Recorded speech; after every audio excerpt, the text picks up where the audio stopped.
I've got two really quick questions before we dive into chapter 6. So the first is, you mentioned blood sugar balance. So how do you come out on intermittent fasting? Because clearly that's going to do something nasty to your blood sugar, right? Most of my patients and those who are attracted to this kind of work have been struggling with such a degree of physiologic stress response that, in my opinion, intermittent fasting is not the best way to win out the gate. That doesn't mean that it couldn't be an eventual, thing to explore.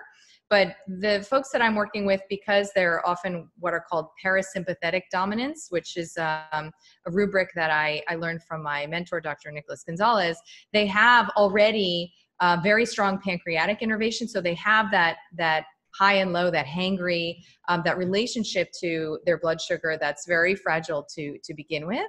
And so it requires a lot of stability, right, to be able to intermittent fast comfortably, let alone with benefits. And I think there are tremendous benefits. I mean, you just have to go to literature to know that autophagy and all of the natural evolutionary benefits of there being at least, a 12-hour window between where your digestive system can relax.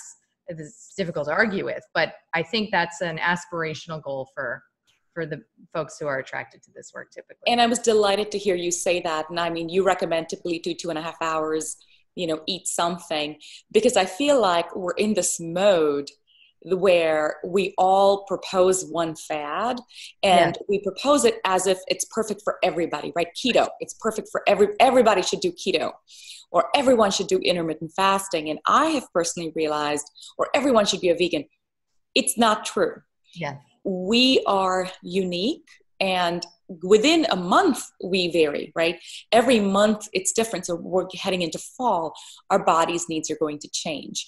So intermittent fasting may have worked fine for me in summer, may not work as fine for me in fall. And I loved how in your book you talk a lot about just listening to yourself and not just following the fads. Yeah, it's the only way. I entered into something of a personal crisis. It was one of my dark nights when my mentor passed very suddenly in 2015. And, part of what I felt I was losing was access to customizable diets, because he worked with 12 different diets across the spectrum of individuals. And he, of course, like Weston Price and Pottinger and others before him, insisted that there is no one diet for everyone.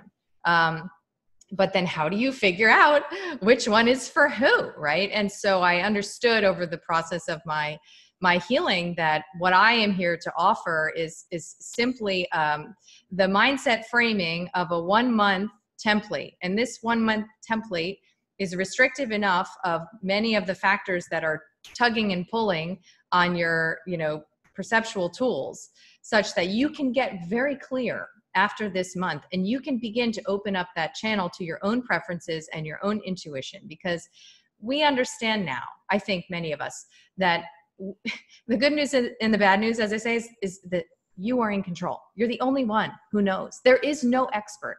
Like the way I manage my health, there is no one out there on the planet. I don't have a doctor. I don't have a nothing who knows better than me about my body. And that doesn't mean that I can't get support. Right? So support in nurturance and holding and, guiding, that's different.